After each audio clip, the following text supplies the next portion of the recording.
pledge allegiance to the flag of the United States of America and to the republic for which it stands, one nation, under God, indivisible, with liberty and justice for all. All right. Approval of agenda. Are there any changes? Good evening, Mr. Mayor. If you have hit refresh on your agenda in the last 24 hours, you are looking at the current agenda. Okay. I'm assuming then what you laid up here for me is current? Okay. All right. So we'll look for a motion to approve the agenda. I'll make a motion. We have a motion. Is there a second? We have a motion and a second. Any further discussion from the council? All those in favor signify by saying aye. Aye. Opposed?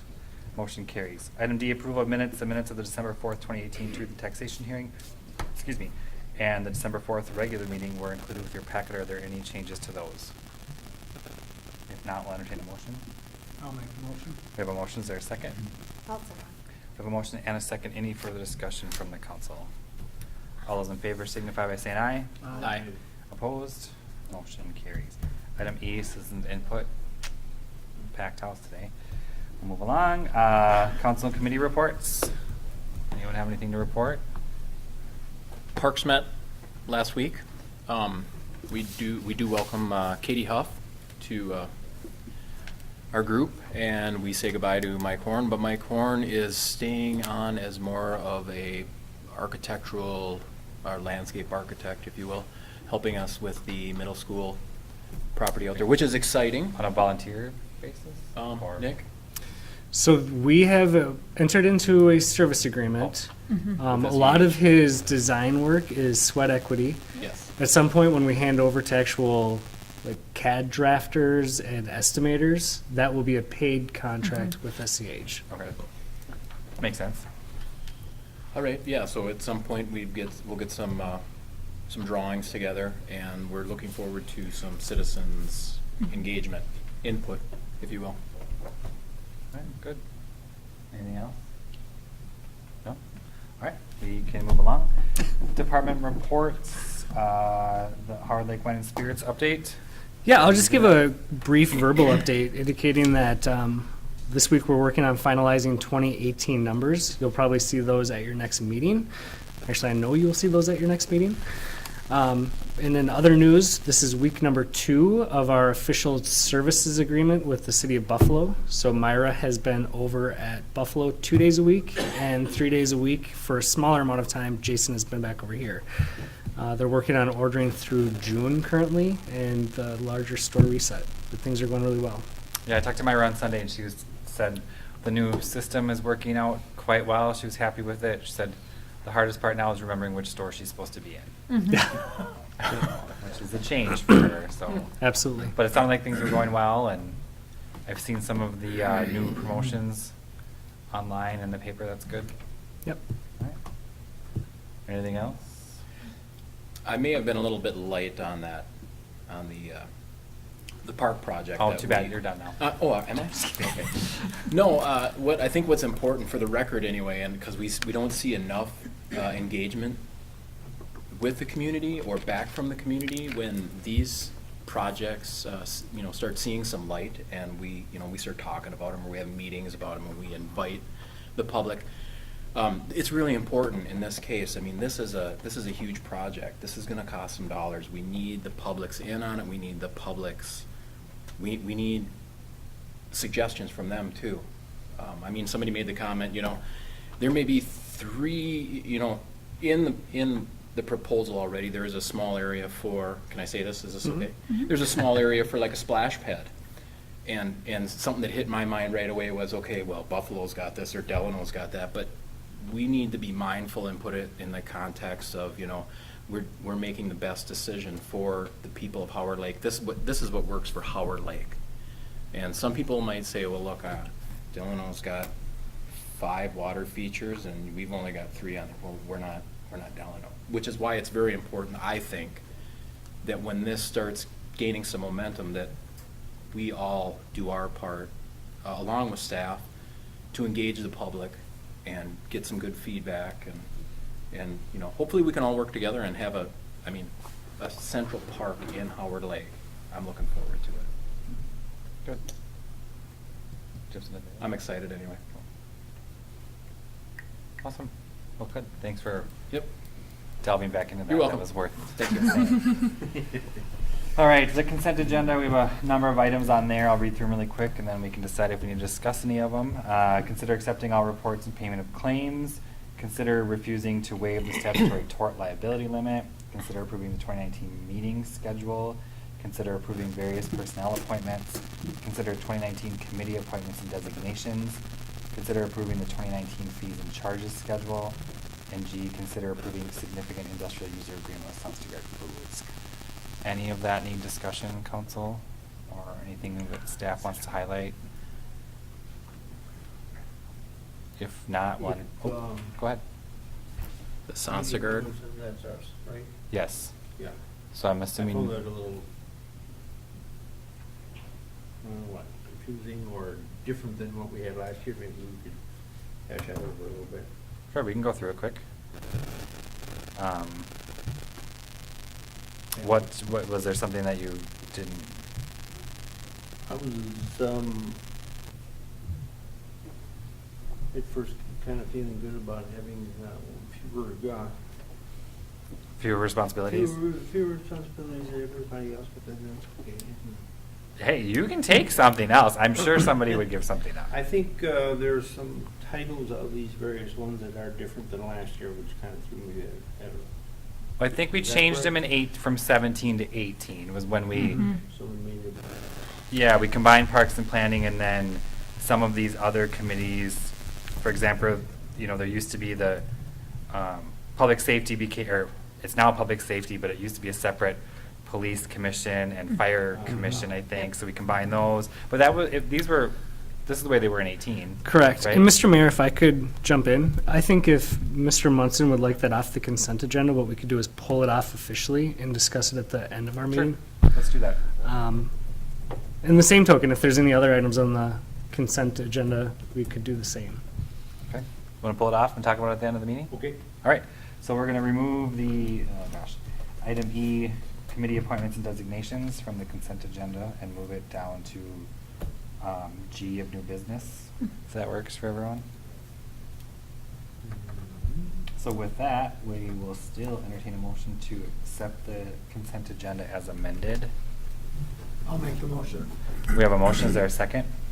We have a motion and a second. Any further discussion from the council? All those in favor signify by saying aye. Aye. Opposed? Motion carries. All right, we have no presentations, public hearings, or related approvals, so we'll move on from that and go to new business. Item A, consider approving the council strategic plan. So just to kind of give a quick recap of what we're doing here, because we've always done somewhat of a strategic plan with the council at a retreat-like setting where retreat in that we're all together, not retreat in that we're on an island. It was more of a sort of a brainstorming work plan development in the past, and this year we went a little bit of a different route and hired a consultant to help us, Phil Kern, who is actually the administrator of the city of Delano. And so the council met and key staff on 2 different occasions to develop a mission and a vision and what we're calling, what do we call them? Our core strategies and strategic objectives. So for us, for the council, was kind of like, I like to call it a brainstorming session because that's really what it was. I mean, with some direction, so we didn't get too far off course. But essentially, what we came up with was what we think is our mission and vision for the city of Howard Lake. The mission being kind of the motivation for what drives all of our decisions, and the vision sort of being exactly that, the vision of where we see the city in 5, 10, 15, 20, 50 years. Kind of more of a longer range, a little bit more dreamy of a concept, really. So we formulated that as a group. I don't think I probably need to read it. It was in the packet, but Maybe if you could just go over the headlines of each Sure. of the 6. Oh, that, yes. I meant Yeah. the mission, the vision. Yeah. Yep. Yep. The So- strategies would be Right, so relevant. the biggest piece of it really was coming up with these core strategies that we'll use going forward to develop a work plan, which the work plan will be for the year, and then, even stretch out a little bit more longer range. So we came up with 6 core strategies, and I'm just going to read through the titles. I won't read through the detail, but really, essentially, what this helps us do is make decisions. It's a decision-making tool for the council, it's a decision-making tool for the staff. It's kind of gives us something to look back at when we're considering large projects or small projects, or even, you know, things that we would like to change or not change with the city. So those are: ensure a safe, healthy community, develop a livable community for all, foster a robust business community and vibrant downtown, provide diverse amenities that enhance quality of life, deliver high-quality, reliable infrastructure and public services, and sustain and enhance community traditions. And if you were to read through these, the one thing I think that stood out to me as I read through the summary of these is there are some things that overlap, and I think that's good, because to me that means that it was of importance to the council and the staff, because if it's in there more than once, then we're hoping to give it that much more attention. So overall, I think it was a really good process. It wasn't something, like I said, it wasn't the format that we've done in the past, and so it was really new for us, but I think the council was pretty successful, and we worked well together. I don't know if anyone wants to add anything to that, but it's kind of where we're going. If not, we're going to turn it over to Nick. Yeah, thank you, Mr. Mayor. This is exciting. As you've noted, tonight we'll basically pass this strategic plan, which is a high-level document. It includes the mission and vision statement. Beyond that, you're going to charge staff to come back with your actual work plan. It's much more of the checklist of what we hope to accomplish over the following year. In the coming years, we will use this document when we revisit our budget, our long-term planning documents, so that really there is a whole cycle of decision-making starting from this document. Yeah, I think it was kind of an exciting, refreshing thing to go through, and it was good that, especially because we have some new faces on the council, and that kind of drove some of these things that you see here. And of course, those are reflected within our greater community. So.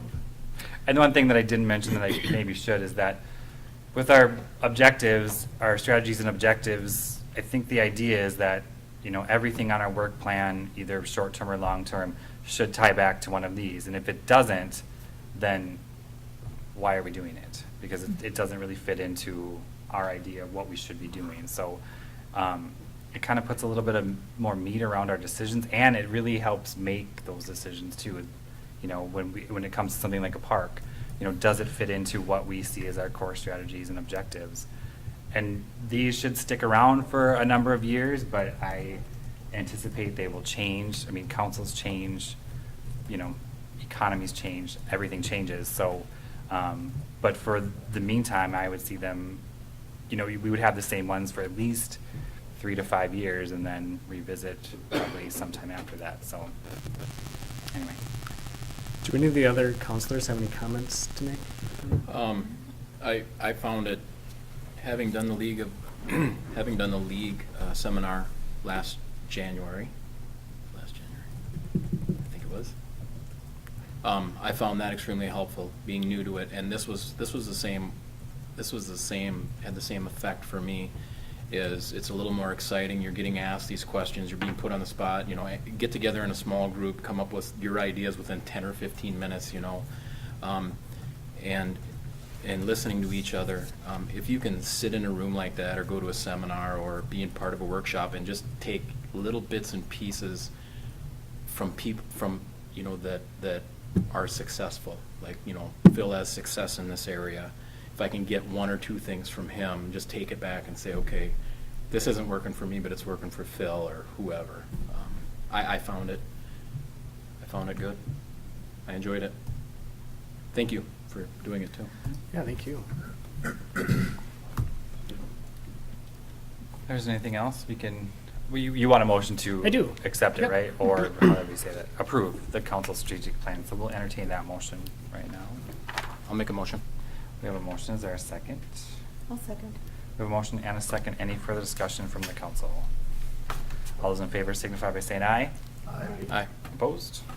Motion carries. Item B, consider approving the 2019 to 2028 capital financial plan. That sounds weird, 2028, but. It's a lot of words, Mr. Mayor. I will start briefly. We do have Shannon Sweeney with David Drown Associates here tonight, but I wanted to start with the accolades of staff. This has been a year-long effort of Miss Aurora. She really took a super bare bones, incomplete document that we had been working on previously and put it to life of what you see before us. So this is mindful of our debt service, our fund balance, and high-level projects that we're seeking to bond. Next month, assuming that we have your approval for the kind of higher level stuff, you're going to see a much more individualized breakdown of individual projects across the entire city for the following 10 years. So with that, Aurora, do you have anything before Shannon? No, only thing I would add is, as we've been discussing this with you as the council, from preliminary plans, when we've been identifying and quantifying the long-term capital needs that we have as a city, the biggest question that's been left open is, when can we get to this and how are we gonna pay for it? And this is the answer we've been waiting for, frankly. So Shannon did a wonderful job, both meeting with Nick and I as staff and in hearing your priorities as well as a council on what projects we need to accomplish and within what timeframes. And so he's kind of taken all of that information in and proposed something and how we can put those plans into action. So I'll turn that over to Shannon. Welcome, Shannon. Hey, thank you. Good evening, Mayor and members of the council. Had a few months to work through a number of projects and have some good discussion. One of the reasons we delayed a little bit was, and we'll get to it as we talk through the plan, is that we saw an opportunity to initiate some discussion with rural development for significant project funding. And so we wanted to take some time to develop that conversation and get some input from them, you know, as we start programming and planning for some really large capital expenditures. And so we did that in November. I thought we had a beneficial meeting with that staff from rural development. They provided input with regard to funding mixes that they're seeing on current projects. And we'll talk about that as we get into a little bit of the detail. You have a copy of the plan, so I won't read it line by line, but we'll talk a little bit. We'll talk a little bit about the rationale or the approach that we used as we developed this. You know, we started with that comparative analysis that we met with the council and went through in detail. We had a peer group of 15 communities that we selected that have similar characteristics, and we looked at, you know, everything from tax base makeup to tax rates, what they're charging for services, things like that. And we wanted to be able to answer a question of affordability, because, you know, we see councils struggle all the time and say, well, what's affordable? Well, we've used the answer, or our answer to that question has always been, well, what are a whole bunch of other cities that are of similar characteristics doing, and what are they charging? And are we within a reasonable parameter of what other folks are doing across the state of Minnesota? Because many of us are doing many of the same things. And so we want to feel like we're efficient when we compare ourselves to a wider group. And so that's what we essentially did in this analysis. You know, some of the high points were that we have a little bit lower than average tax base, meaning our valuations are a little bit lower on average. Typically, that would mean our tax rate locally would be higher than our peer group, and actually we're not, which means we're pretty efficient in what we're levying in property tax. We receive a little bit more than average local government aid from the state of Minnesota, which, you know, when the state legislature is in hard economic times, they tend to like to cut that source of aid, and so we need to be mindful that we're a pretty significant beneficiary of that program. And we probably want to continue letting our representatives know that that's a pretty important aspect of our funding. We have some higher than average debt levels when we compared ourselves to the peer group. But as you well know, we've reconstructed significant portions of the community in both streets and sanitary sewer, water, and storm sewer. We have a relatively new wastewater treatment facility. Between the two of those issues, you know, that's going to make any community your size have higher than average debt levels. And so you've tackled some big projects in the last decade. You've addressed some significant needs. The good news is we're making pretty rapid progress in paying that debt down. And that's part of the story that we're telling as we look at programming projects, is that, you know, within a few short years, 2024, 2025, which used to seem way off in the future, but it's not that far away anymore, we're going to have most of that debt paid off. And it creates an opportunity to address some of those additional large capital needs that have been identified through this planning process, because we're going to have debt that we're paying off, and we're going to look to replace that with some projects that we're talking about.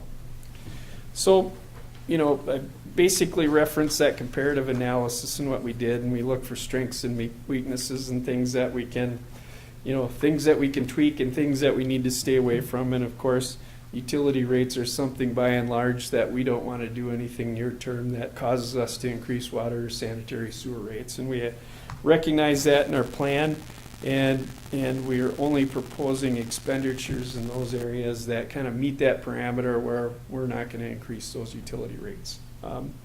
And so that's how we've programmed some of these things. Baseline assumptions that we included in the plan are fairly steady rates of growth. I would say somewhat modest, but 2 to 3% growth in tax base. That's also offset by 2 to 3% growth in expenditures. So we kind of say we're going to grow our tax base about the same pace that we grow expenditures, and overall we're not going to try to outpace anything which would cause us to increase tax rates beyond that. Can I ask a quick question about Sure. that, for that baseline assumption Yep. for the tax base? Yep. What year tax base are we using? The 18 or the Well, 18 pay 90? We've charted history for the last 5 years, Okay. and then we project forward. Yep. And when we project forward, we're growing at, I think it was 3% per year. It's 2% per year on tax base growth, 2% per year on tax base growth. But we also recognize in our projections that we have several large TIF districts that are going to release tax base and add to the system or create additional capacity. So I guess I was just curious, we're doing 2% growth, but, considering all the residential growth we've had sure. in the last year, I'll say, Sure. are we 2% on top of that, or 2% prior to that Yeah. value? Can I jump in, Shannon? Sure. So Not that it really matters, I was just curious. I had the same issue with the entire planning of this document, though. So I think what you see in here in terms of the baseline assumptions, the most current tax year that we have data for is 2017, not 2018. Right. So we're showing projections and growth starting with 2018 moving forward at a rate of 2% per year. Okay. If you were to look at the construction and development kind of boom that we're going through currently, that's likely not to sustain, because we only have a certain and a finite amount of cheap and developable lots presently available. So really what we're going to see with this is a 10-year plan with 2% annual assumptions of growth. We're going to beat that for sure the first couple years. Yes. And I guess that's what I was wondering. I mean, if we're saying 2% on top of the growth we've had, No. then that's No, we're not. unattainable. No. Not Nope. unattainable, That but it's isn't part of our unlikely. tax It's not base yet. sustainable. Right. Yeah. But this document, and this will probably be Shannon's very last comment, this is something that we will revisit with our budgeting process every single year and kind of reset what that baseline assumption is. And now you have pressure to make your last comment be something other than what he just said. I don't feel that kind of pressure, but it's a good comment. And so, no, we didn't look at one banner year of construction good. as the norm. Not even close. I wouldn't allow it. Well, that's good to hear. And so, but we do, we have permanent additions to the tax base, coming out of tax increment districts in the next 7, 8, 9 years that are significant. We've been very active in economic development. We're not benefiting from all of that tax base quite yet, Right. but we will be, and it's not that far away. And so as that tax base is added to the system, it increases the opportunity to take on projects without significantly increasing property taxes. And so that's what we build our plan around. So major projects that we look at, my focus in particular was on large capital expenditures. Aurora had the harder task of small capital expenditures because there's many, many, many more of those. And so we included only a brief snippet of what that means annually budget-wise for the small capital expenditures. There's a lot of detail behind that I'm sure you folks have a copy of that explains when lots of those smaller capital expenditures are taking place. But let's focus on just the large projects. We have a city hall remodel that's already underway. We have street and utility reconstruction as discussed in Bolton and Mank's plan, at a cost when implemented of probably around $7 million. And we're saying in that 2023 to 2024 timeline, is likely when we're going to be talking about implementing a project of that magnitude, because we have that type of debt dropping off in order to be able to accommodate this. In combination with that, we have a new water treatment plant we're talking about. Both of those projects are what I call or consider great opportunities to engage with the federal government and the state of Minnesota on project finance. You'll be able to demonstrate need, and you'll be able to demonstrate, that you are in need of significant grant funding, and they're in the business of providing that sort of cash. The benefit of identifying those projects now is that we can initiate and engage with both of those entities, the federal government through rural development and the state of Minnesota through PFA, sooner than later, and make them aware that, one, we want to be on their projects list, and two, we can wait for the opportunity when the funding seems to be the best opportunity for us to implement these projects. We're looking at grant contributions, between those two projects of probably close to $4 million that we would expect in order to be able to implement those. If we don't have that kind of grant contribution, we're probably not going to do those projects until we have that kind of grant contribution. Now, our meeting with rural development is the meeting where they essentially said that's the magnitude of assistance that we can provide. So we didn't make that number up. We didn't pull it out of thin air. It's based on similar projects that we're aware of that they're working on across the state of Minnesota. So, it wasn't out of line with anything I've seen implemented in the last few years. And so our expectation is that we need those sorts of grants in order to make these things happen. Short of that, we're probably delaying implementation. So we have a mill and overlay of streets as outlined in the Public Works Capital Improvement Plan prepared by Bolton and Mank of about $2.5 million when implemented. We're saying in closer to 2026 because ultimately there's planning that occurs prior to that, but that's when we can likely afford a mill and overlay project of that size because ultimately it's going to be mostly supported by property tax levy. So our tax base is growing in the meantime. We have tax base coming out of TIF districts, significant tax base coming out of TIF districts about 9 years from now. And so those things are going to contribute significantly to our ability to be able to fund those projects without significant jumps in tax rates. And we held utility rates static during this term as well. We have no projection for increasing utility rates in the implementation of these projects. We have a public works facility at an estimated cost of a little over $2 million when implemented in 2022. We're assuming that would be financed over a 20-year term at an interest rate of 4% because we can't access state or federal funding for that. There's some opportunity federally, but generally they're going to give you a loan over a very long period of time and the interest rate isn't going to be quite as good. We're saving our federal money for the stuff that they'll give us grants on. So our impacts over time, we're not touching sanitary sewer or water rates. We have a local tax rate that will need to increase from approximately 70% to about an average of 75%. And that's not immediate, that's over a 4 or 5 year cycle that we can actually grow into that as we start to implement some of these projects, the first of which will be the Public Works facility.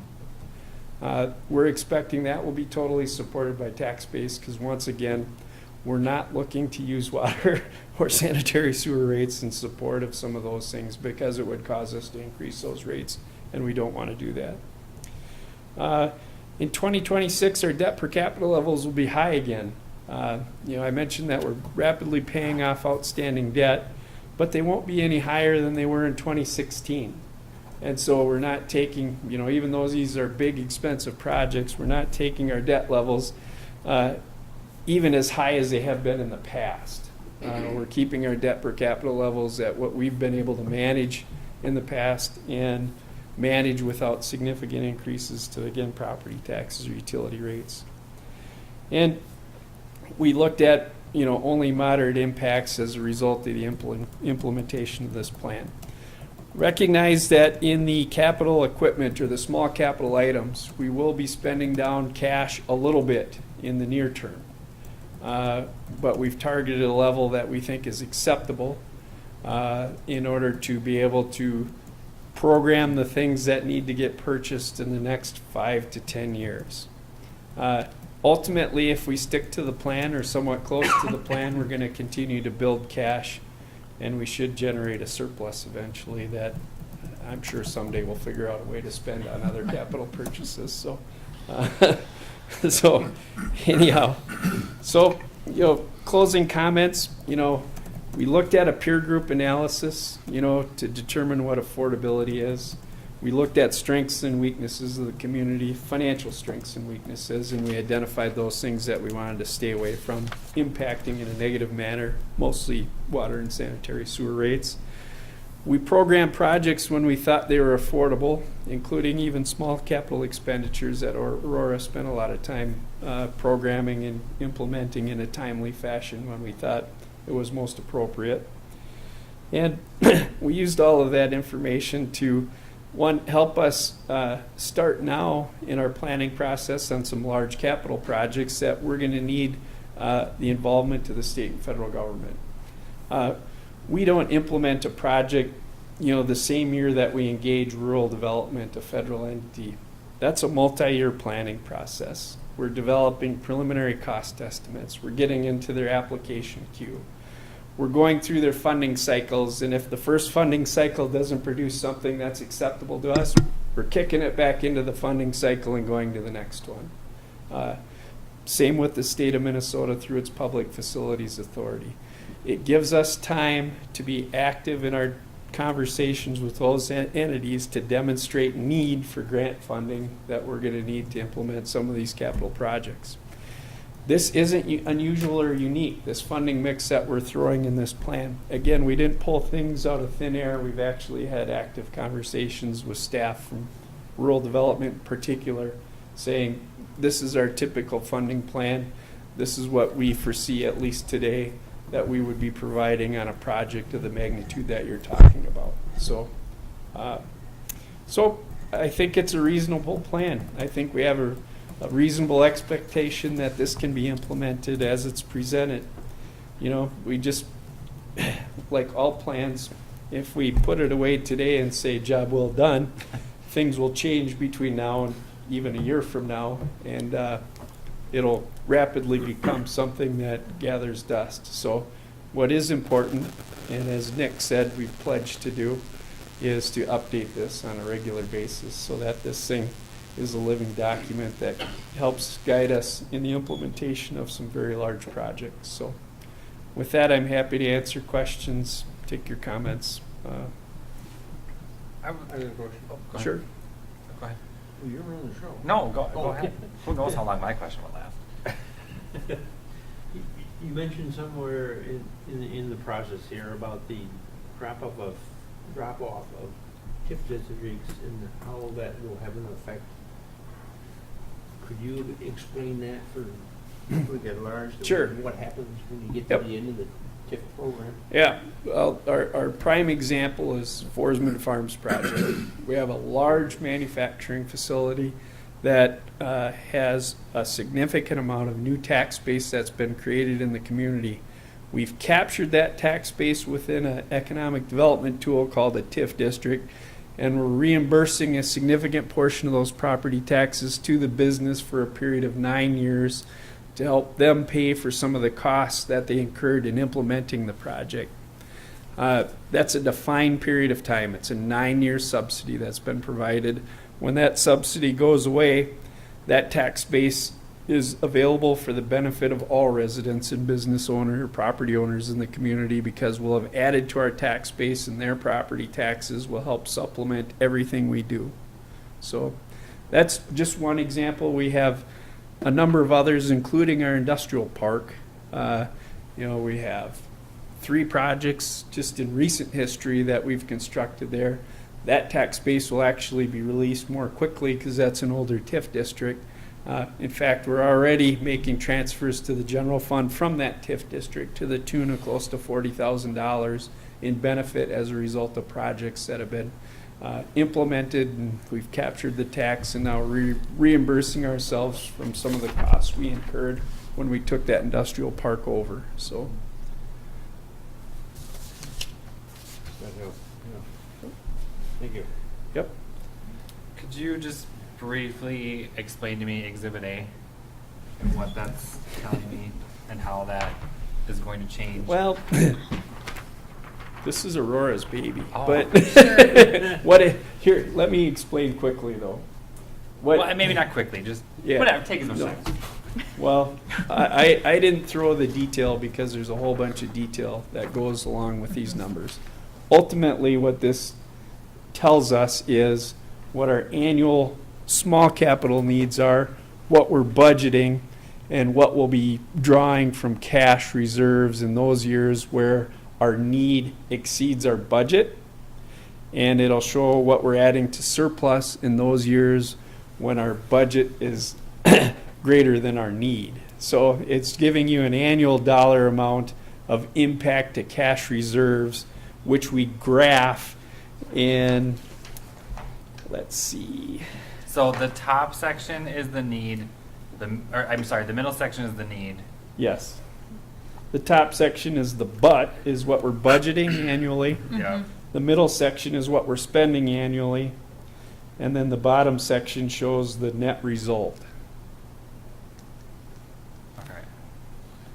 So to give an idea of the spreadsheets that you don't see, which we're going to present more fully at the next council meeting, are each of these capital funds, streets, fleet, equipment, have individual items that need to be replaced or individual projects. So we've kind of programmed them out year over year of when replacement needs to happen and so forth. And so that's where you see the CIP needs per year.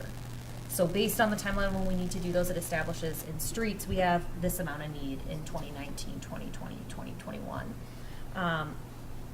And so that's the CIP needs per year. And as Shannon was explaining, we anticipate, as part of our discussions that we've had with you as council, but that's obviously up to your approval, that we would continue to provide a CIP appropriation annually for these projects. And so that's what the top section is doing, Correct. right? Okay. Yep, so we were trying to design how much we would need to go to which types of capital funds based on the needs that we Got it. have. Okay. And then as Shannon was explaining, since some of those needs are greater in certain years than we would have in the appropriation to those funds, you would see in a couple instances where we spend down a little bit of cash, but majority of instances we would not spend down cash.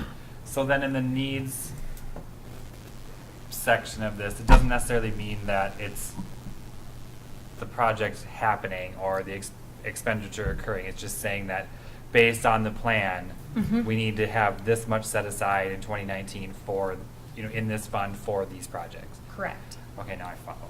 Yeah, and I briefly mentioned it in terms of our financial impact on the staff report, but this is a plan, and as we look at it year over year, you ultimately would decide whether or not we would fund those projects or make those purchases. Right. This is just the plan on, we know we have these needs, this is when we anticipate replacing or planning those projects. And so in those future years, the fund balance really, that's something where we have an impact on it. I mean, we don't really have an impact on the project cost. We don't have that much of an impact on the project need, but we can impact what we've set aside for it. Right.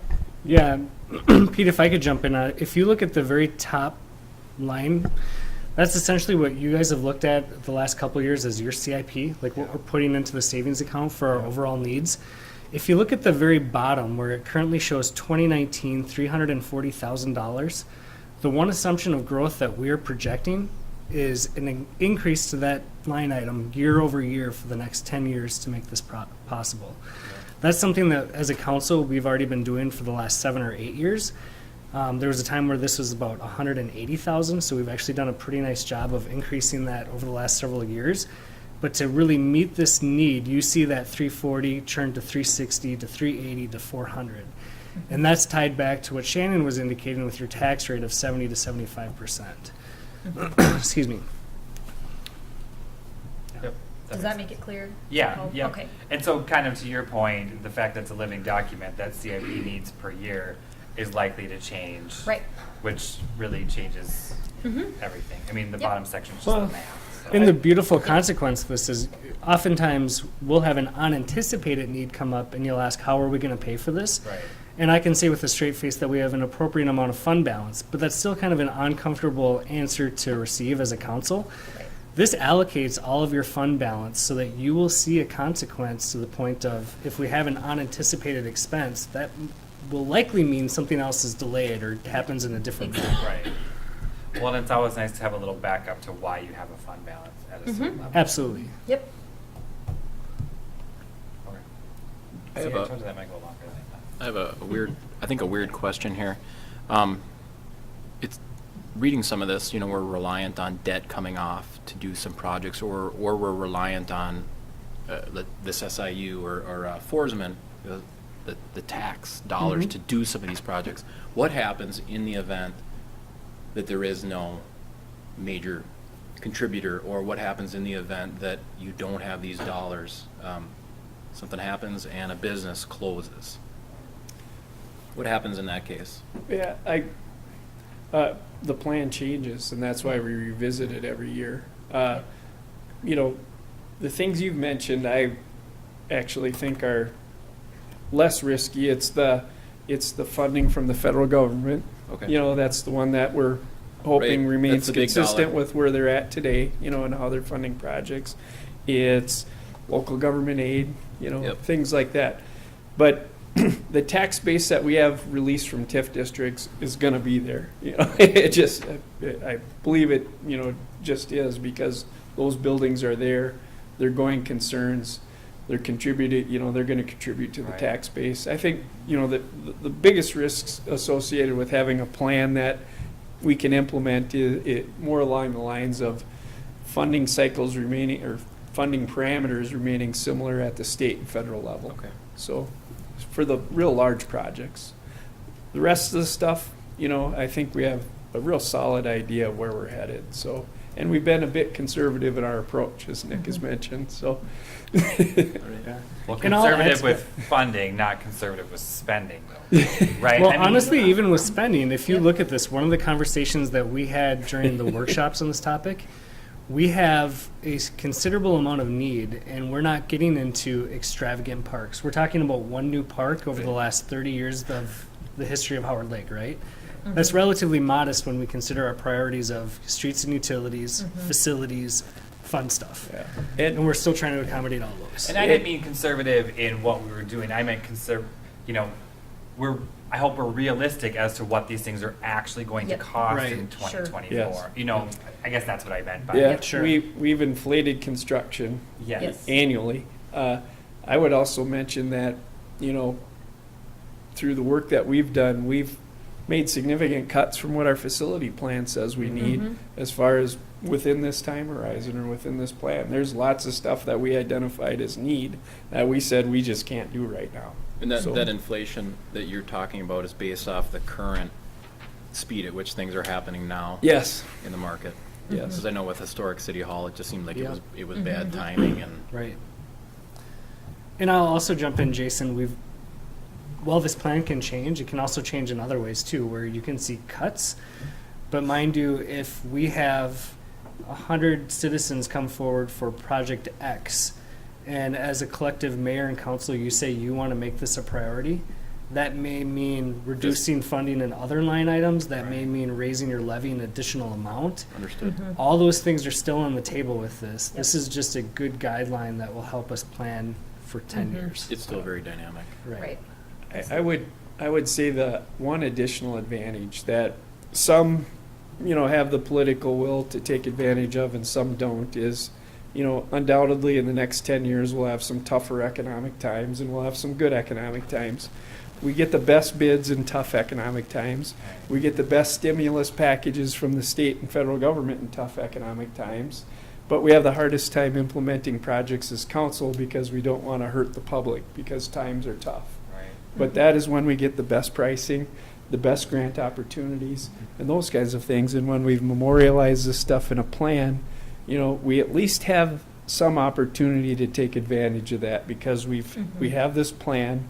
We've been working towards the implementation of this plan for a long time, and it helps us in grant applications. It helps us in lots of different ways. So, And that's something, to your point, Shannon, that this council's actually done a really good job of, having projects queued up and expedited them during tough times. Like, that was a tough decision to do a giant project in 2011 immediately following joining a 2 or 3 city wastewater commission.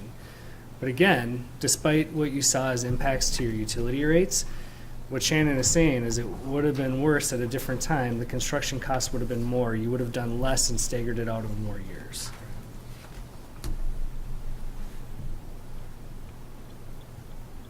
Okay. All right. Other questions, council? Anything to add, staff? I mean, I can tell that a lot of work went into this. Yeah, I was going to say the same thing. A lot of work went into this. So thank you all for that. Yes, thank you. I mean, I don't want it to go unnoticed. And I think, to Shannon's point from just earlier, when you go in for those applications or you're seeking funding, I mean, just the fact that you have a plan, yes. believe it or not, kind of gives you more legs than probably most cities have. It's one thing to ask for funding, but it's another thing to ask for funding and then tell them exactly what we're going to do with it, Be when able we're to going to do demonstrate it. So, Aurora, just back to your other comment about seeing more of the detail at our next meeting. So, Yep. tonight we're being asked to consider this plan, but not the detail, right? Because we don't want to get into the detail. Right, well, and the detail is incorporated within this, but what we would like to bring back to you at another meeting is go through more of the specific projects that we've programmed and give you an idea of how that's affecting capital fund balances over years, which would just be a lot to handle all at once, whereas Yeah. whereas this gives you the guideline, and as Shannon pointed out, the bigger capital purchases and projects that we need to make and how we would fit those in. Whereas next time we'll get into Right. more of the nitty gritty. And it's just a plan. Yep. It's not a sure thing. I mean, Nope. Mhm. You haven't Absolutely. obligated yourself to buy Right. anything. Yep. okay. Anything else, council? I think then we'll entertain a motion. I'll make a motion. We have a motion. Is there a second? I'll second it. We have a motion and a second. Any further discussion from the council? All those in favor signify by saying aye. Aye. Opposed? Motion carries. Thanks. Shannon. Thank you. And thanks, Aurora, for all your hard work on that. Item C, consider approving letter of understanding for development for Villas of Howard Lake. Yes, Mr. Mayor, That's tonight exciting. we have Dave Picorni of Community Asset Foundation. I'll give a brief update, but Dave, if you can come up to the podium too to give your spiel, that would be great. Dave, of course, is a familiar face to us. We worked together with the development of the Lodge of Howard Lake. And as you may recall, at that time, back in 2013, we considered more or less our wish list for that entire Churning Trails development. At that time, we were considerate of an assisted living facility as our first and foremost need. But in addition to that, it also had kind of space set aside for other uses and activities. Specifically a childcare facility, something that we've been talking about with more intensity in the last few months, as well as patio homes that would sort of serve as a feeder to the Lodge of Howard Lake, and of course the single-family homes that you are seeing under construction today. So today, this would be kind of the next step in developing that overall campus. Dave comes to us with some pretty good ideas, and ultimately what we're looking to do tonight is approve a letter of understanding that details the overall project specifics as well as the roles and responsibilities of Community Asset Foundation in the city of Howard Lake. So with that, Dave. Great. Thank you, Nick. Mr. Mayor, Council, 2013, is that when we, oh, boy. Time flies, man.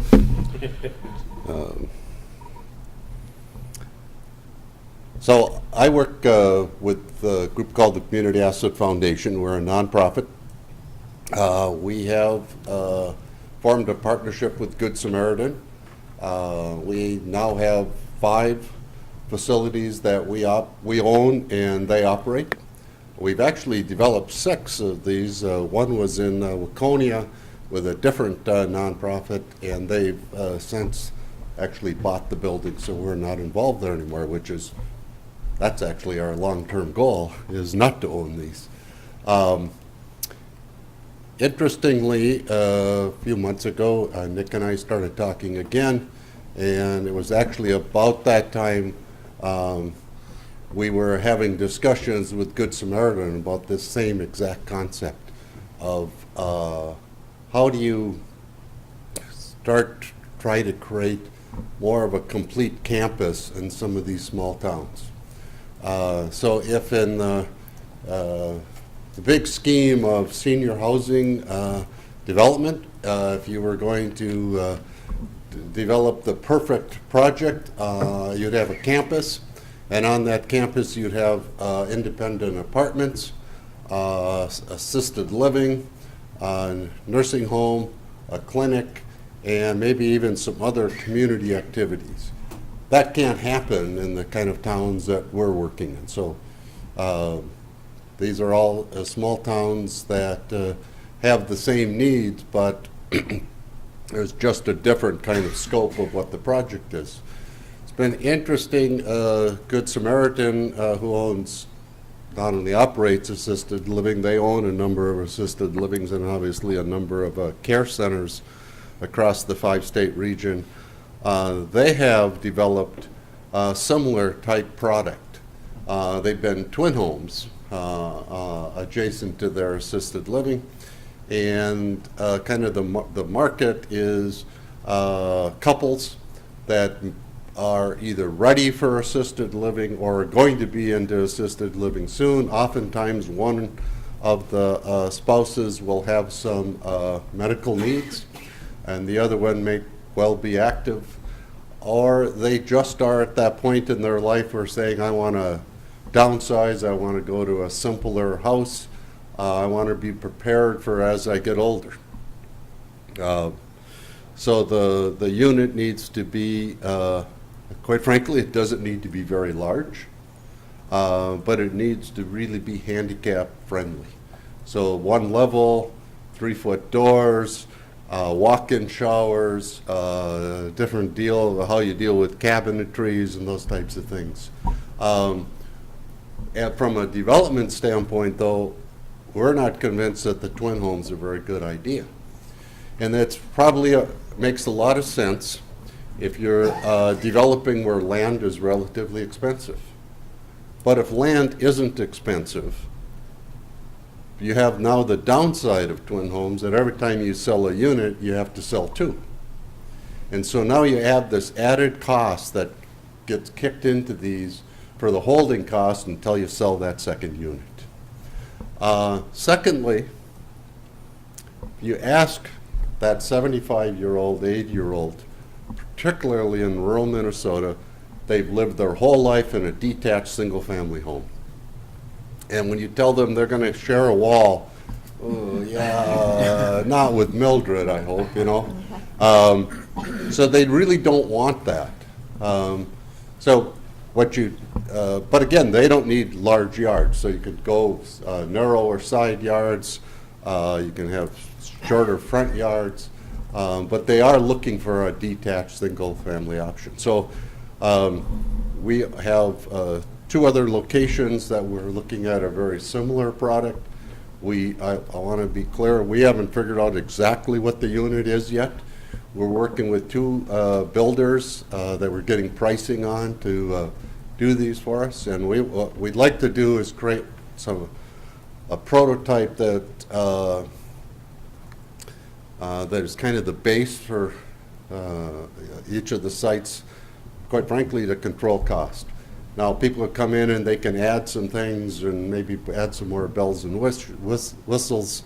The other thing that we're working on, and we don't have finalized yet, is what that involvement with the lodge or the Good Samaritan will be with services. We do envision that people will have an option of being able to provide some home health services, but they won't be required to. So it'll be an optional.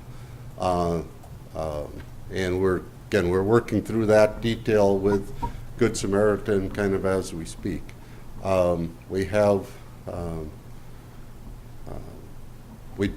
We do think we can develop this type of unit right around the $200,000 range, which in some of that outstate community, that's an expensive home. Probably is here. But for that person that couple that's saying, hey, we need to do something different, a different living environment, it's probably really their only good option. It's not more expensive than what would happen if you ended up in an assisted living. It will be it'll be similar cost. It is more cost effective if somebody moves into more of an apartment environment. But that's not always an option. So again, we're working on a project like this in Battle Lake and another one in Wyndham. And daycare. So that's one that I think we've all thought would be an interesting use to put adjacent to the lodge.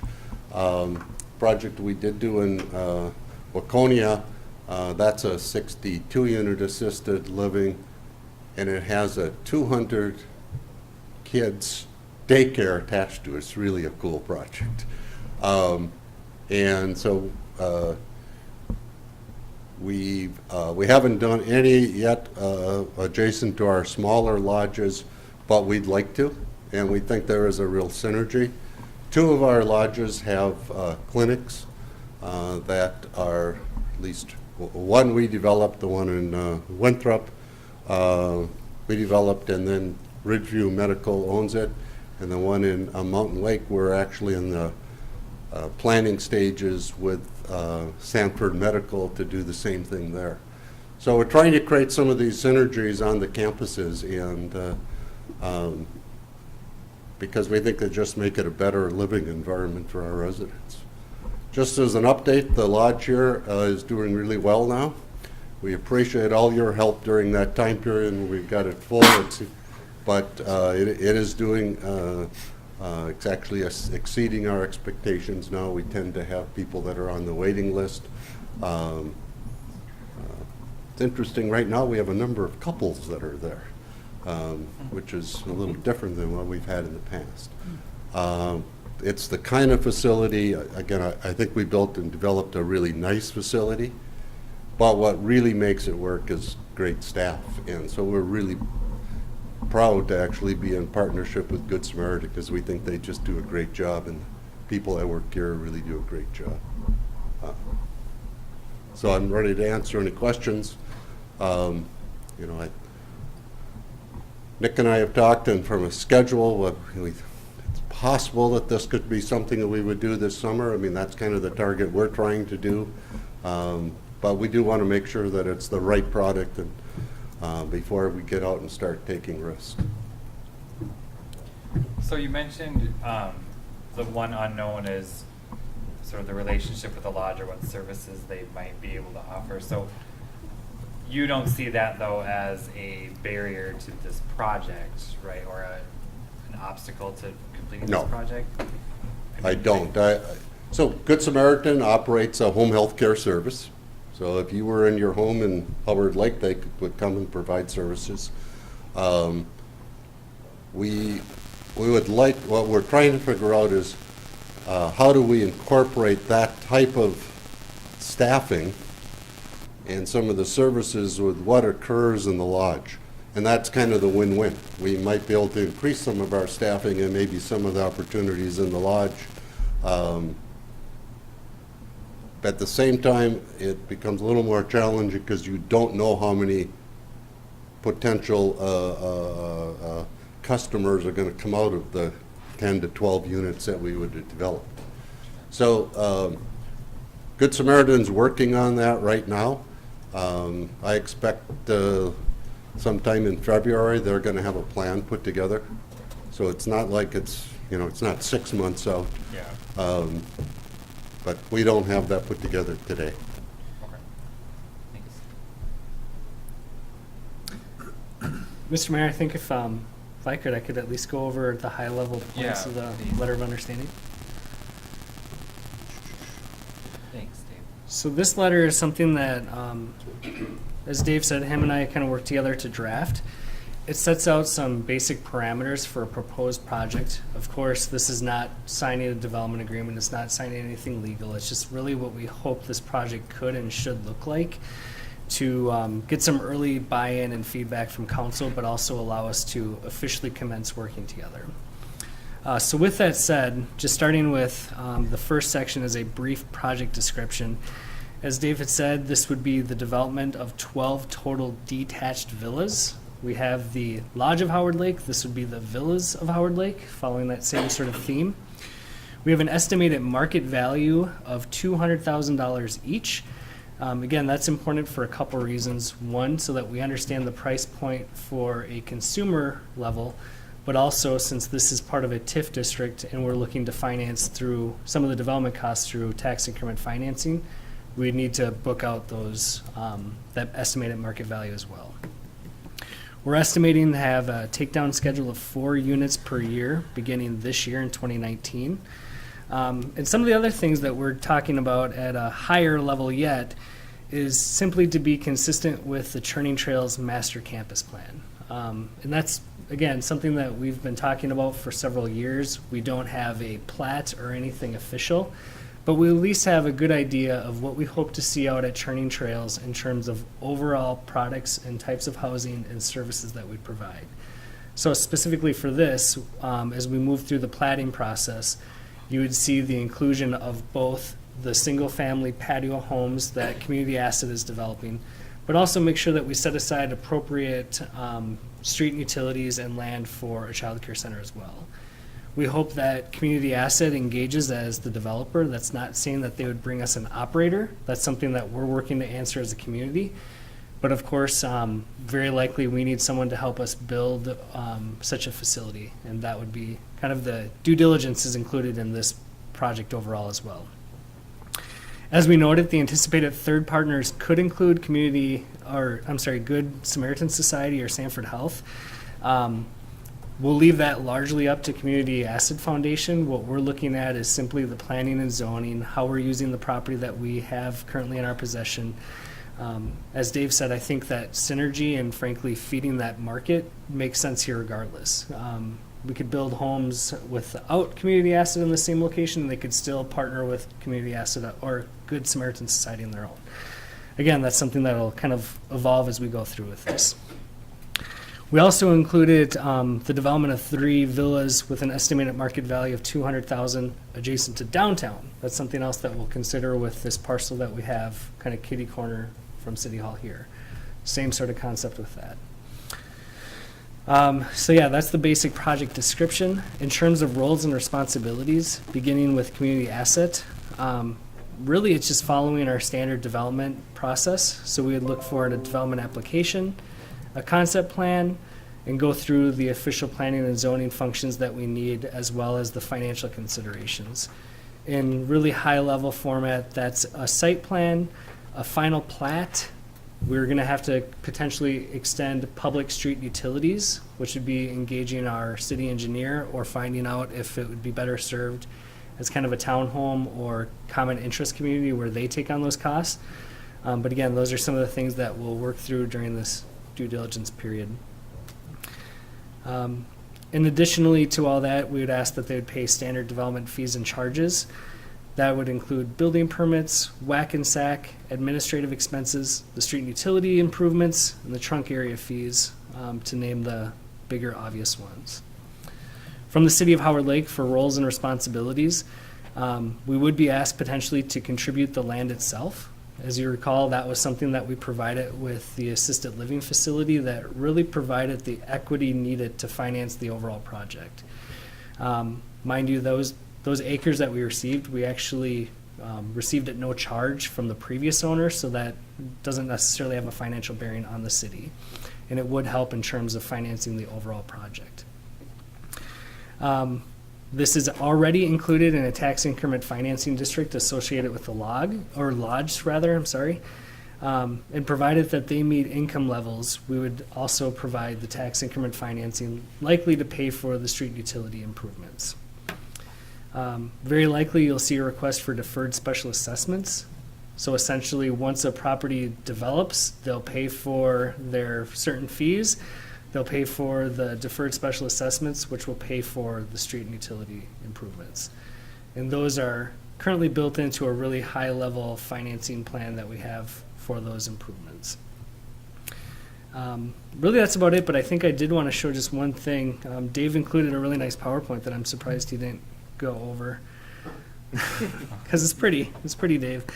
So first, here's just the high-level concept site plan, where again, it shows the lodge, the daycare facility located right next door, and then the actual villas located below that. This is an example of an 1,100 square foot unit, and again, pricing right around $200,000. A very modest floor plan, but again, we can tell this because we've had other recent developments like Trilogy townhomes where they share the common wall. Dave was spot on. It's a nice product at a nice price, but people really want their own detached structure, which this accommodates. And this is an interior shot as well. It's small, which you can control the costs and actually increase the level of finishes. I think, again, it's a really nice product for Howard Lake potentially.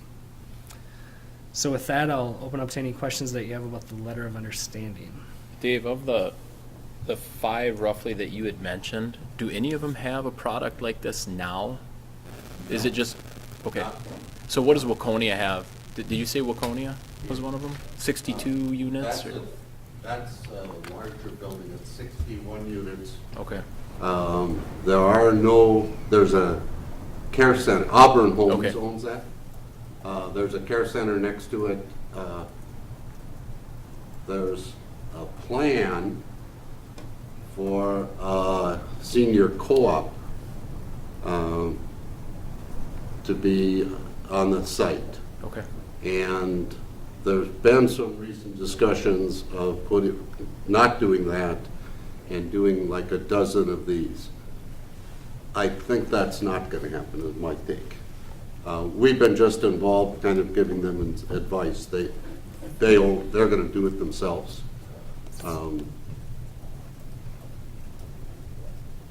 Yeah. Okay. We have, just as a,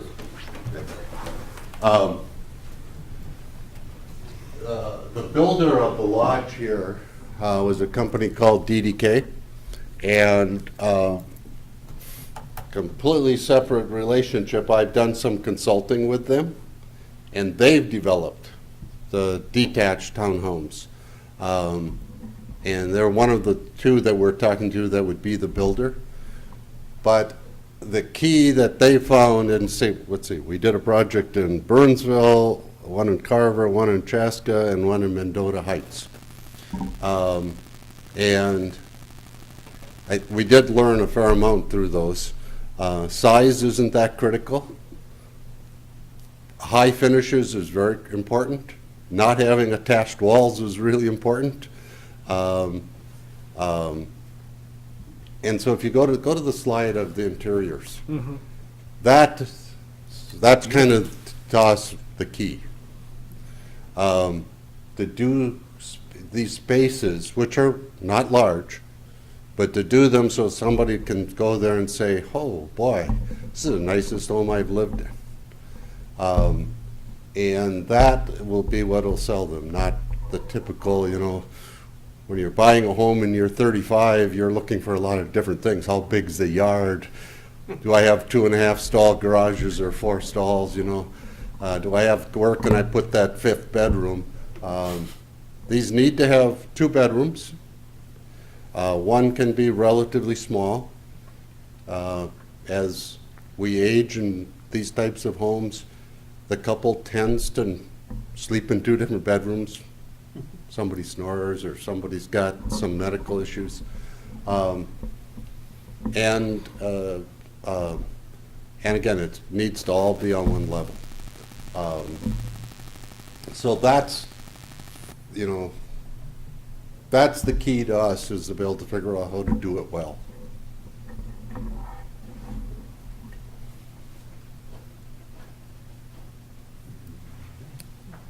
So you'd be building, like in phase one, it was 3 at a time, right? 3 per year.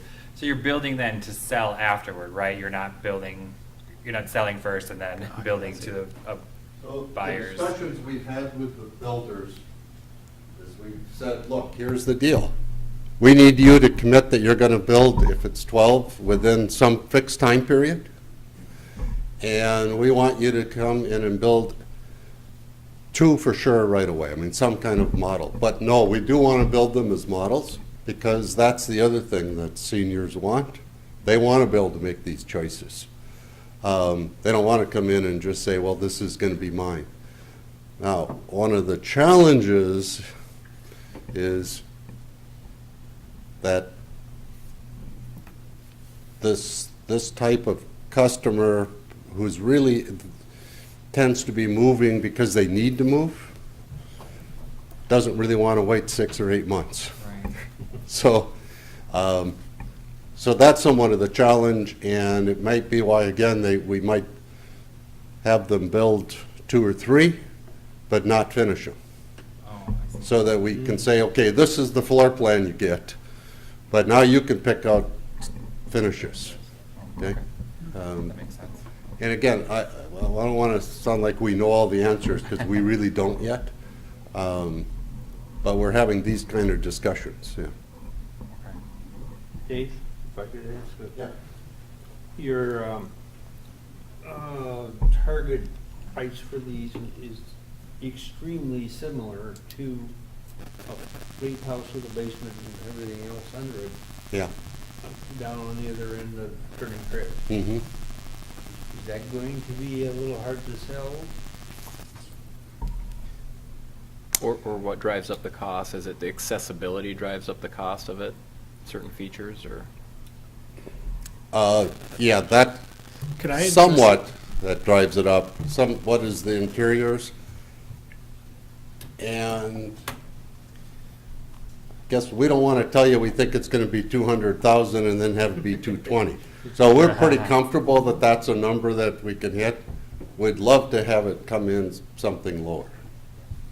Yeah, and You know, it just seemed to make sense that, you know, they're selling houses at that price or Yep. even a little less. And Yep. it's three Right. bedrooms and full basement, and then, you know, you go down But the the line. basements aren't finished in those either, No. right? No, There it is. Yeah, yeah, yeah, and if I could jump Everything is in. down there. yeah. yeah. So first of all, the amenities that you're looking at in this proposed product, you do have increased cost because you're building all on one floor, which kind of reconfigures utilities, drives up some costs with like the internal workings of a house. You'll also have accessibility concerns. So you'll probably have wider doors, lower counters, just different things that go into a senior house to make it fully accessible. And I think the single biggest differentiation to note is the market itself.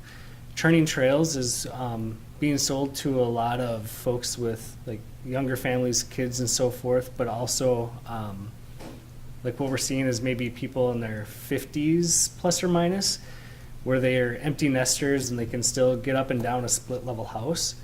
That's a different product than what you'd potentially have here, where they're really looking for that relationship and proximity to the assisted living facility, the nicer amenities that you see in a smaller footprint.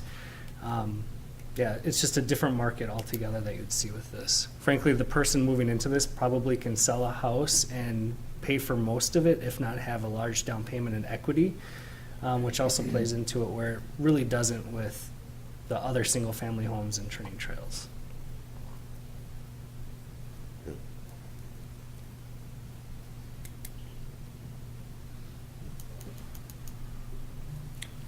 I can tell you that we have had a discussion about this project with our board, and the way that we're approaching it is that we're facilitating this getting done. So, and they even said, we'd be glad to share all our numbers with you, because when we're done, we don't see, that's not something that we're gonna build it for 180 and sell it for 2. We're gonna build it for 199 and sell it for 2. The benefit is not a profit mode for our foundation. We see it as benefiting the lodge and making it really sustainable as a place. Now, given that our board's not really interested in taking a lot of risks either, because they don't say that there's an upside, but we think we can figure that out with bringing in the right builder and partner with that way. But I can tell you, we have exactly that concern about price. It is exactly the concern we see in every place that we've looked at doing these. But as you mentioned, and I don't know what costs are associated as we start to age, and what is this assisted living cost? You know, I have no clue on Yeah. that myself. So you had mentioned already it's costlier to be in an assisted living facility possibly than to have a $200,000 mortgage. Or Oh, yeah. what Nick said, maybe It you could probably sell your is. property and pay for most of it. Right. Yeah, it probably is, especially a couple. Right. And especially if you're trying to, the advantage here will be the home health care services should be able to be provided much more economically at one of these villas than if you're 5 miles away. Right. That would come through the relationship with. Exactly. But the lodge / Good Samaritan, that's Yeah. right. Okay. Well, other questions, council? There's no possible negative perception of that, of what's, how do I say this, you know, we have the twin home issue that was on Imhoff by the Lake Shore owners and said, no, we don't want twin homes built out here. But now you have the Turning folks, it's kind of apples and oranges, isn't it? I think it's apples and oranges, and I also think that this is a plan 5 or 6 years in the making that we've been at least sporadically talking about, that it really shouldn't, at least not come to a surprise to you folks. And even when we have conversations with Good Sam, they see this as a need to support their facility, as Dave has already said. I think it's an exciting idea. I mean, you've got a development out there where there's some young families and they possibly have parents Right. or grandparents that are needing to look for a facility, and this is close. And you got a daycare Yeah. proposed in there. I think that's great. The salt and pepper that we're throwing in there, honestly, and again, this is a letter of understanding. There's no guarantees included on either side, but we're at least being deliberate about it. Are things like that child care center, are things like a couple townhomes right across the street from where we're sitting here tonight. And again, as part of a plan that we've been slowly chipping away at for the last 6 years, it's actually exciting to see Dave back here saying that our lodge is full and that we've kind of checked that box and that we're ready to move on to the next step. And this time he's the one pushing me. He probably owes you that. I think so. Well, I was actually thinking that Shannon pretty soon would be a candidate for one. Dave, he already owns some of his own. Wait, you're moving to Howard Lake? That makes these meetings so much easier.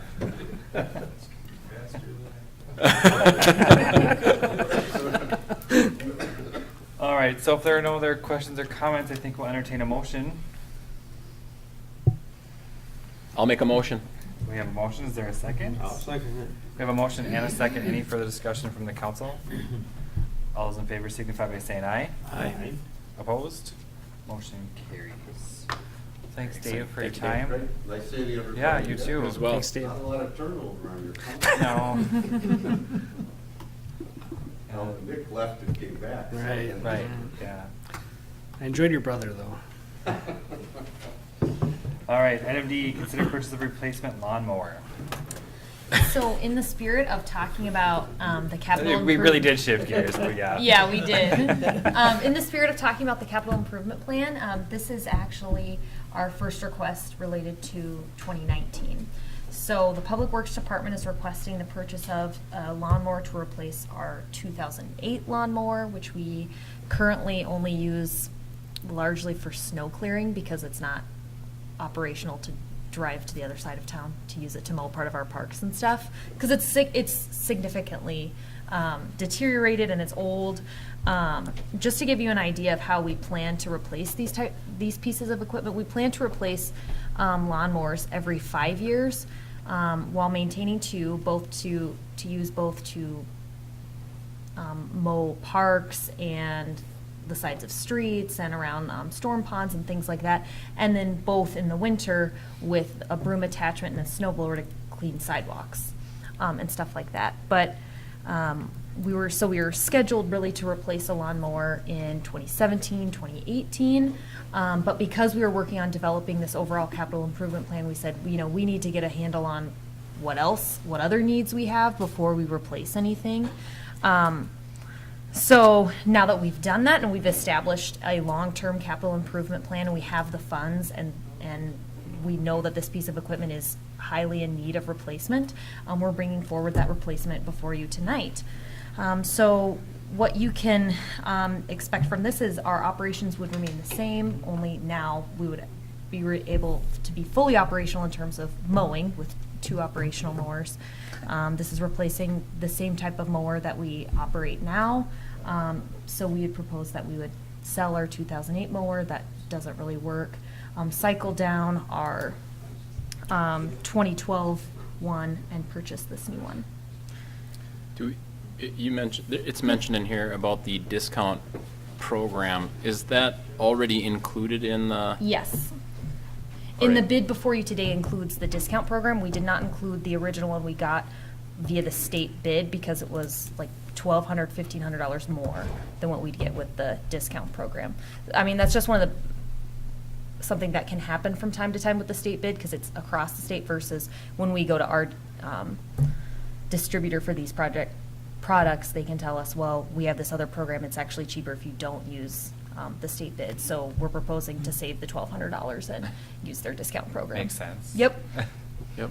Yep. And So that was the only other bid that was received, that we really went for, was the state bid. We didn't, No, we did get another one from Meese Equipment as well, but it was about $1,500 more than this for the exact same piece of equipment. So this is the recommended lowest bid.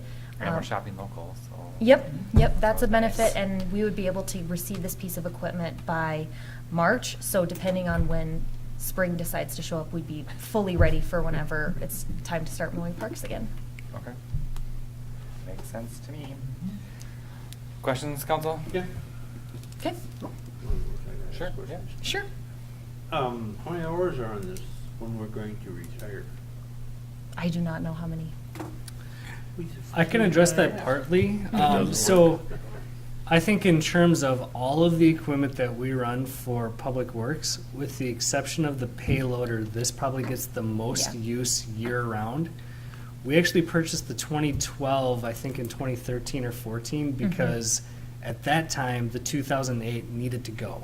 Yeah. So we kind of downcycled it to just do snow removal on the sidewalks. So essentially, we have limped along for another 4 or 5 years, but kept limiting the use more and more throughout the way. So you still don't know if it's worn out or not? I can tell you We it's know worn it's out. worn out. We know It it's was worn out. in 2012. Yeah. Be reactive. Mm-hmm. The, The 2012 mower though, that we that we still have, that we still Yep. use, and how is that doing?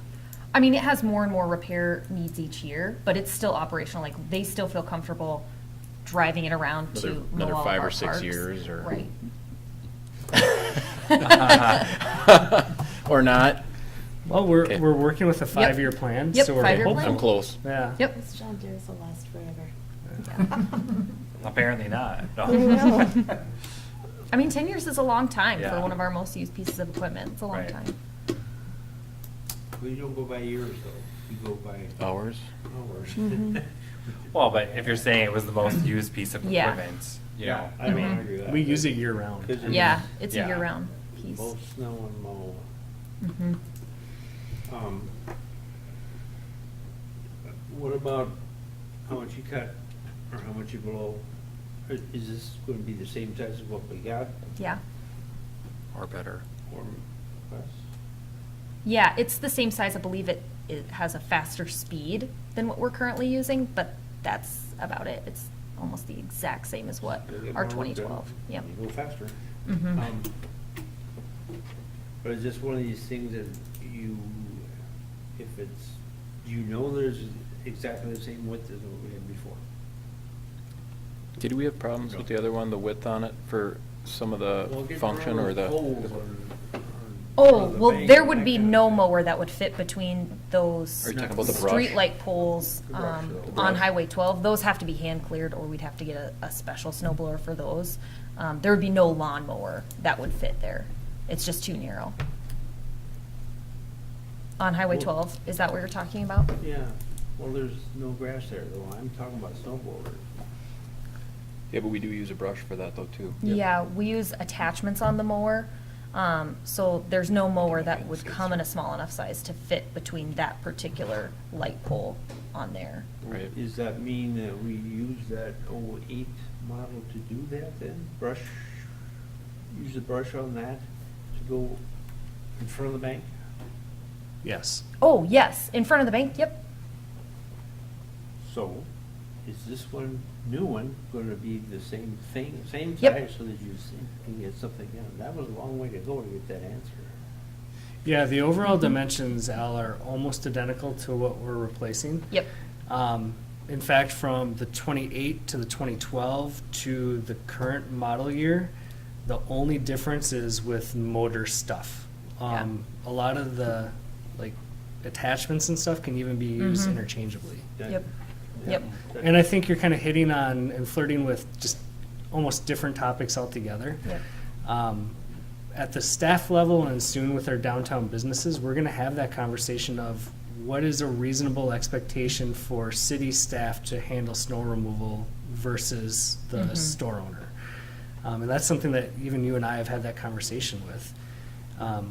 We can do a lot, but at a certain point, it becomes very cost and time prohibitive. So I think there's gonna be a point where now with some more storefronts filling up, it's gonna be kind of a case of mind your own shop. We'll get rid of that 11 inches of the 12-inch snowfall, but we really need folks to keep the sidewalk generally clear of sidewalk Mhm. signs and the stuff that they're Well, selling. but I think even in our original discussion about, I mean, now we're off topic a little bit, but Yeah. you know, when we decided to clean the sidewalks, I think that was a point of discussion, was that we still have an expectation that business owners, because they operate under different hours, are going to want to clean their own Mhm. Yeah. sidewalk themselves based on their hours and their needs, and that they shouldn't necessarily wait for the city to do it, because our priority is gonna be, you know, the other walkable areas of town. So, Yeah. I mean, that's an issue for What another happens day, though, but. I know we're talking about snow removal, but what happens between the business owner and the state on the highway then? Because I remember we had a business owner that ended up putting had somebody shovel for them and put the snow onto 12. Now, if the city is taking care of that, that's one thing, because Nick and Aurora can say, hey, that, you know, we'll do this. But now if it's, you got 50 business owners or whatever it is. Yeah, so I can kind of jump in on two levels. So first, it's almost all different people that we'd have to have that conversation with today versus 2011 or whenever that we had that the first time. Yep. So that's something kind of on my checklist to do this. Like, we just had this conversation at the staff level of what's reasonable in terms of delivery and getting things done. because we also followed up with a really rough snow, rain, freeze cycle. So I mean, everything's Mhm. kind of out of whack. Yeah. The next piece, in terms of the relationship between business owners, the city, and the state, that's a little ballet that's fought everywhere there's snow, and I don't really have a good answer for it. But I think in terms of focusing the discussion, Al, you're on the right track with asking if this changes our abilities. It doesn't, good or bad. Mhm. It does not change the overall need for the purchase. Yep. Yeah, and the only thing that I would add is, I mean, we have been planning for this replacement. We've actually delayed it. We have enough funds in our capital equipment fund to cover this request, so we think that, now's the appropriate time to replace it. Okay. Good question, though. I liked it. So the request in front of you is to approve the purchase of the mower from Midwest Machinery, but if you notice, the second item is to approve the sale and disposal of the 2008. Yep. Be mindful of that with your motion, please. Yep. Do you need it as two separate motions, or can it be all one? You could do it as separate. I think it'd be cleaner. Yeah. All right, so let's take the first one, consider the purchase of the replacement lawnmower. We'll entertain a motion for that part of it. I'll make the motion. We have a motion, is there a second? I'll second. We have a motion and a second, any further discussion from the council? All those in favor signify by saying aye. Aye. Opposed? Motion carries. And the second part of this issue, it was disposal, Authorize the sale or disposal of the Thank you. 2008 mower. authorizing the sale or disposal of the 2008 mower. I'll make the motion. We have a motion, is there a second? I'll second it. We have a motion and a second, any further discussion from the council? All those in favor signify by saying aye. Aye. Opposed? Motion carries. All right, item E, consider approving reimbursement resolution 19-02 related to the Munson Lake redevelopment project. Yes. Has there been a meeting where we didn't talk about the Munson Lakes project? I'm not complaining, I'm just curious. We should start doing stats on that. Got it. Yeah, so what this would be, we're asking you to approve an interfund loan resolution. The TIF agreement that is currently in place with Munson Lakes that was previously passed by the council indicated a maximum reimbursement from Munson Lakes of $262,000.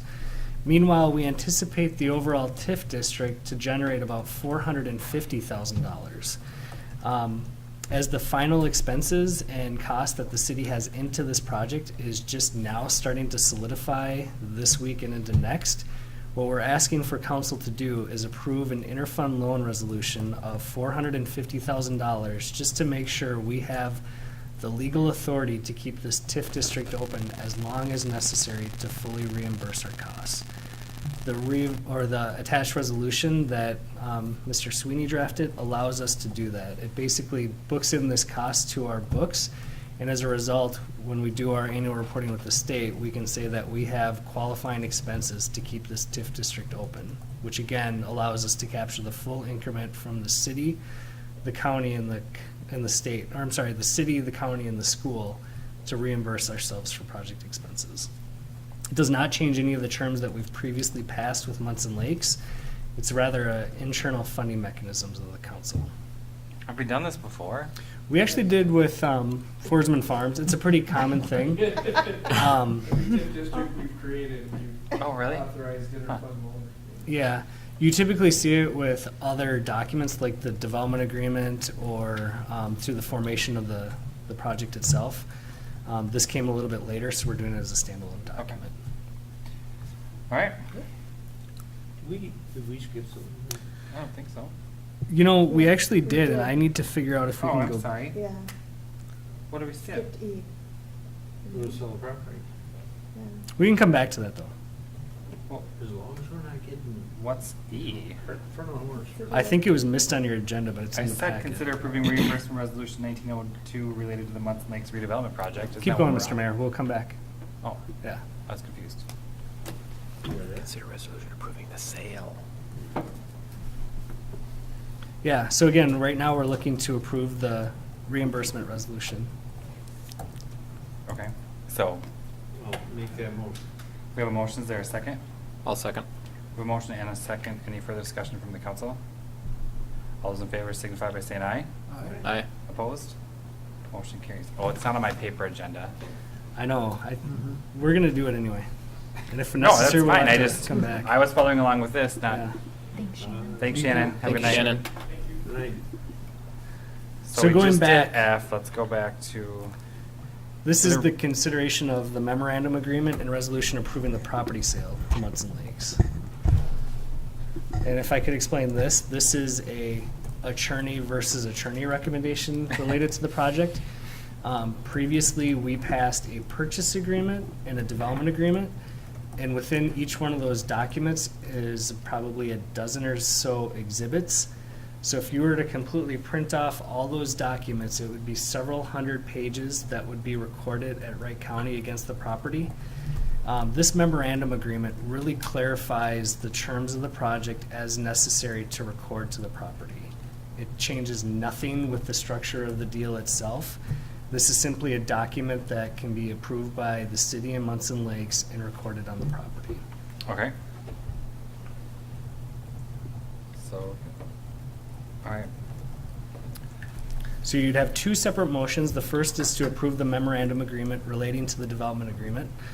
The second is the resolution approving the property sale to Munson Lakes. So let's take the first piece. We'll consider the memorandum agreement. Where am I? Am I right? So you want two items in the same, two separate motions in the same agenda item? Is that what we're talking about? Yes. Yep, they're related to one another. so- Okay. So the first motion will be to consider the memorandum agreement, correct? Yep. Is that what we want to? We'll entertain that motion. I'll make a motion. Is there a second? I'll second We have a motion and a second. Any further discussion from the council? All those in favor signify by saying aye. Aye. Opposed? Motion carries. And then the second, what's the resolution number on this? 1903? Oh, two. 02, I'm I sorry. think. 03. 02 was the, wait, did I have that wrong? It is 1903. Okay. No, it's 1901, I think. Well, 1902 was the interfund. Yeah, but 1901 was supposed to be utility. Oh, charges, you're but that right. wasn't it. So it's 19-01. Okay. So we'll entertain a motion to approve resolution 19-01 approving the property sale to Munson Lakes Nutrition. I'll make the motion. We have a motion. Is there a second? I'll second. We have a motion and a second. Any further discussion from the council? All those in favor signify by saying aye. Aye. Opposed? Motion carries. We good on that one now? We're good, thank Okay. you. Item G, I guess, consider approving fiscal year 2018 audit engagement letter. A little late for this, isn't it? I'm sorry, what? Nothing, never mind. Yeah, so what this is approving the actual audit for 2018, our financial statements for 2018. We have a proposal from CDS. These folks have handled our audit for the last several years. The potential cost is $23,050, and this is included in our 2019 general fund budget. We typically engage our auditors in January, February, so there's nothing out of sync or out of timing with this. We have in the past discussed going out for quotes or proposals for this, so I had it as a standalone item for your consideration. I think the one big point that I would make in terms of CDS specifically, we've had a considerable amount of staff turnover that wasn't necessarily expected or anticipated in the last year. We've seen a lot of projects come to and fro through our finances, and CDS has been nothing short of phenomenal to get us in an okay place. So I really hope you take that seriously for this year's audit engagement and approve this proposal. This is a one-year engagement. This is a 1 year, yeah. I feel like I say this every year, but eventually we should really go up for RFPs. I mean, I understand what you're saying, but that doesn't mean that a different set of eyes looking at everything is a Yep. bad thing. I completely agree, and I think that'll be a really good, 2019 work plan. We'll just put it on for quotes even this year, go out for proposals. But you would need to do it before the end of this year. You would want to Mhm. start it. I mean, you can't. That's do what I'm it- saying. We'll do it as part of our planning Okay. for this year. Absolutely. Okay. All right, we'll entertain a motion. I'll make the motion. We have a motion. Is there a second? I'll second. We have a motion and a second. Any further discussion from the council?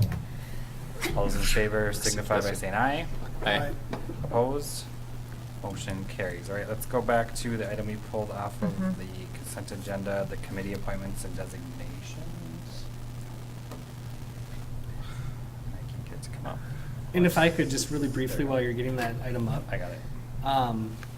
As you stated, Mr. Mayor, the overall structure has not changed from 18 to 19. We have made some changes, I believe, from 17 to 18, where we Mhm. saw the consolidation of a few different committees. Most notably, a school committee became an intergovernmental committee. Basically, it's a committee that deals with other entities of government, like we work with our townships, we work with our schools, and that group has been active over the last year. Right? The other one that we saw consolidated a few years ago now was the Parks Commission and the Planning Commission into one body, and the changes there are shown here below. Other than that, some of the changes that we've made, I think over the last maybe 3 or 4 years, were really just the cease of listing committees that never met, never really did anything. Right. So for example, we had a weed committee. That's no longer a committee. We had a streets committee. That's no longer a committee. This is your time to consider who's best to serve on each one of these committees. This is now your time to say, hey, we're working on this capital project over there. Maybe you want to do something as an ad hoc basis. But in general, this is no different than what you've seen from last year. And Mr. Munson, you were the one that requested to pull this. Do you have any immediate comments or questions? If you guys are standing on what you like, this is the list. And it's, did you say the same as last year, or close to it? Yeah, It's virtually identical. Well, okay. yeah. I mean, I'm fine with my appointments. I don't know about everybody else. You're not okay with? Cool. Yeah, no, I'm, I mean, now's your chance. Mhm.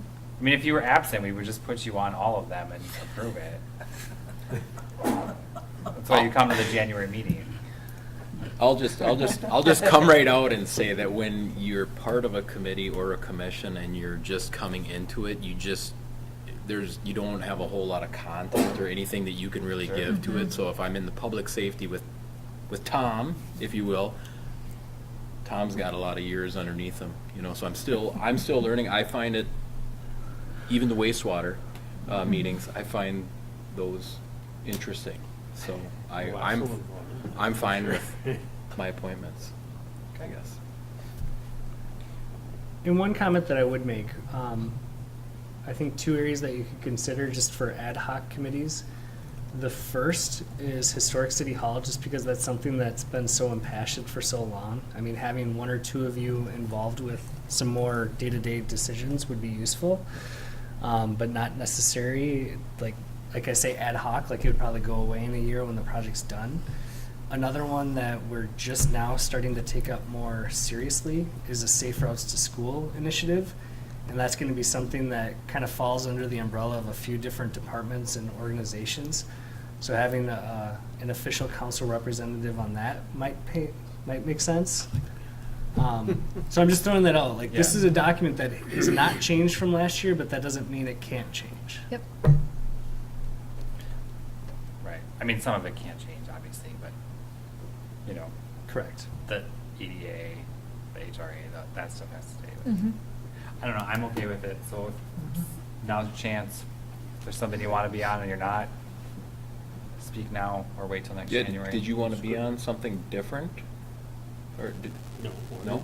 I've just found it different than what I've used to see for all the years up until last year, I guess. Mhm. And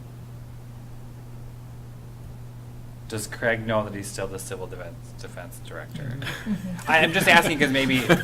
So I'm gonna rip on him a little bit. He reminds us to pay him every year. Oh, right there. Then he knows. Yeah. Okay. There you go. All right, well, I think if there's any other discussion, we can entertain a motion. I'll make the motion. We have a motion, is there a second? I'll second. We have a motion and a second. Any further discussion from the council? All those in favor signify by saying aye. Aye. Opposed? Motion carries. Item K, old business, none, right? Administrator's report, what do you got? I've said enough. Thank you. Okay. I think there are some upcoming meetings that were Mhm. attached, so take a look, put it in your Okay. calendar, you know, the routine. Item N, a motion to adjourn. I'll make the motion. We have a motion, do we have a second? Second. We have a motion and a second and a third. Any other discussion from the council? All those in favor signify by saying aye. Aye. Opposed? Meeting adjourned. Does somebody have the